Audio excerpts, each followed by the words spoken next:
The good news for the boomers in the 90s is that they're going to try to get a handle on the issues that are causing them so much stress now. We believe that the boomer woman is going to face up to the women's dilemma and make some choices, that we're going to see some women remain committed to a career pursuit. She may have kids, but she's going to get her priorities straight. We're going to see other boomer women maybe continue to work for the money, but de-emphasize the career in order to have the time to pay attention to family and kids. So boomer women, in a very fundamental way, are going to rethink their roles and accept not being superwomen and being able to do it all and play every single role.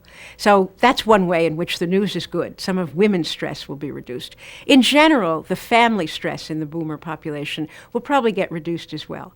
We think the 90s and a lot of the values changes that we're measuring right now suggest getting the act together with regard to money, maybe, and this is not such a good prospect for perhaps the economy, but for the boomers it is, maybe spending a little bit less, maybe de-emphasizing material possessions, putting quality of life really on the agenda in a very big way, looking to get more control over one's time.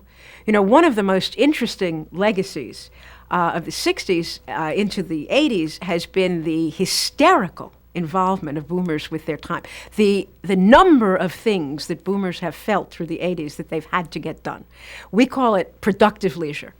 But what the boomers have been about for quite a number of years is doing everything all the time, running around with lists of chores, running to exercise, working longer hours because the economic environment demands that, doing everything. The 90s is going to be about relaxing a little bit, about taking the time to do the things you really want to do, rather than having to do it all. So the good news is less stress. The good news probably in a larger social sense is also that the idealism, that the kind of external concerns that the boomers are known for, their 60s ideals, may resurface in a number of ways. There is the beginnings of a return to issues, to coming to grips with some of the monumental problems facing the country, such as environmentalism, and also in a much more localized way, coming to grips with social issues such as homelessness. So the social consciousness of boomers, which may have been a little bit suppressed in the 80s, we think may come back in selected ways for the 1990s.